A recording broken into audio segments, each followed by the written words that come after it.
اهلا بيكم في حكايه جديده من حكايات رياكت، وهنعرف في الحكايه دي ايه هي الكومبوننتس وازاي نستخدمها واللي هنفهمها واحنا بنعمل الشكل ده. وطبعا زي ما قلنا في الحكايه اللي فاتت ان اي كود HTML هيتكتب جوه فانكشن الريندر، ولكن منظر الكود بالشكل ده معقد ومش صح ابدا اني اكتب كل حاجه في مكان واحد، وعلشان كده اقدر اقسم الكود ده لاجزاء او بلوكس وبنسميها هنا كومبوننتس. وعلشان اقدر اكريت اول كومبوننت، اول حاجه هشوف ال HTML ده متقسم ازاي، واللي واضح ان في 3 سيكشنز اساسيين، وعلشان كده هنكريت لكل سيكشن الكومبوننت بتاعه. وعلشان اقدر اكريت كومبوننت هضيف سكريبت تاج وهضيف عليه الاتريبيوت بتاع بابل زي اللي عملناه قبل كده في الحكايه اللي فاتت. والكومبوننت هو في الاصل مجرد فانكشن بترجع HTML، وبنفس الطريقه تعالوا نكريت فانكشنز للسيكشنز اللي عندنا، وبدل ال HTML الطويل ده اللي في فانكشن الريندر هنشيله وهنكتب اسامي الكومبوننتس زي ما بنكتب ال HTML tags بالظبط. وهنلاحظ ان الكومبوننتس ظهرت على الصفحه بدون اي مشاكل. وعلشان الكود بتاعنا يبقى مظبوط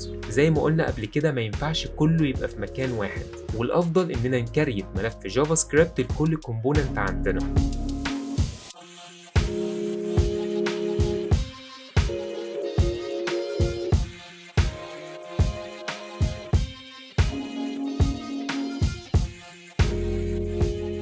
ونعمل لهم import في ال HTML بالشكل ده. كده بقى منظم اكتر، وبكده عرفنا ازاي نقدر نقسم الكود بتاعنا وازاي الكومبوننتس زعلتنا وازاي الكومبوننت